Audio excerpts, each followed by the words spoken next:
If you're thinking about making repairs to your home before selling, talk to your agent about which repairs are necessary and which might not be. If you've made significant improvements to your home to make it into your dream, you probably already know that you're not going to get full value for these improvements at resale. In fact, aside from replacing the front door, no home improvement project gave back more than an 85% return on investment.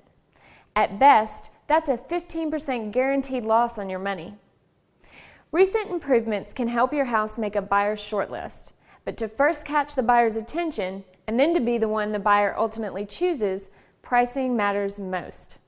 So, be sure to speak to your agent about what features matter before you do any more repairs to your house.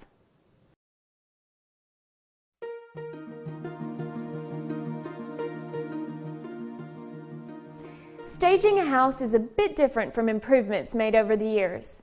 The focus of staging is to declutter and depersonalize the house so that potential buyers can readily imagine themselves living there.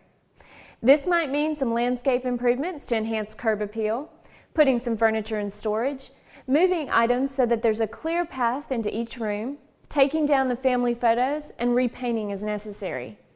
A properly staged house can result in a quicker sale and a gain of as much as 1% on the sale of the average house.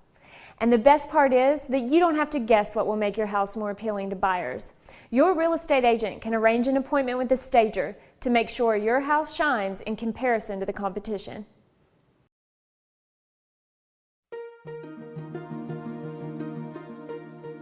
Many sellers like the idea of pricing the house high at first to test the waters. This strategy certainly helps to sell houses. Unfortunately, the irony is that the house that sells won't be yours. That's because pricing your house high only provides a high comparable for other houses for sale in your area. And don't be fooled by all the showings you've been getting at a higher price point. The fact is that many buyer's agents will actually show your house to clients with the aim of showing what a steal the house down the street really is.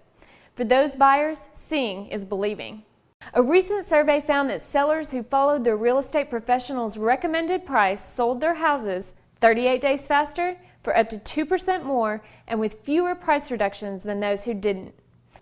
Smart sellers price right in order to get good offers early, in the first couple of weeks. You don't want to do anything that risks your house becoming old and stale in the eyes of buyers and buyer agents. Yes, a buyer can always make an offer. You just want to make sure it's on your house.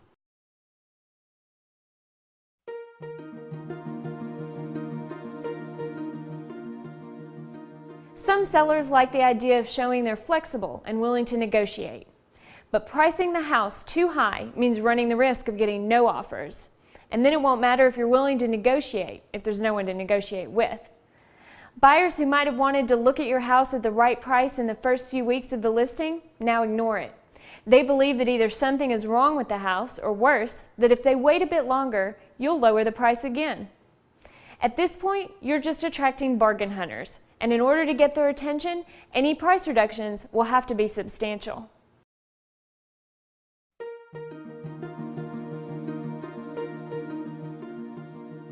Some unsuccessful sellers try to test the waters by pricing the house too high with the hopes that they'll find a buyer who's willing to pay more than the house is worth. The worst mistake a seller can make is thinking that there's no harm in price reductions later on.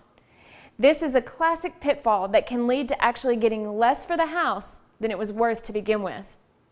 Sometimes price reductions are necessary, especially if your house isn't getting offers. But price reductions are a fallback strategy because they have drawbacks. Price reductions can make a buyer think one of three thoughts. What's wrong with this house? Let's wait to see if they lower it more. Let's put in a lowball offer to see how low they'll go. If your house does sell after price reductions, it could actually be for much less that you would have gotten if you'd listened to the market.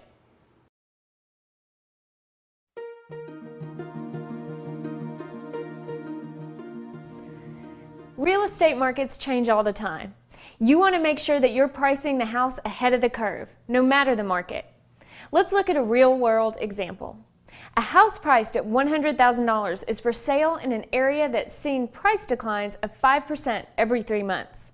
And it takes about 3 months for a house priced at $100,000 to sell.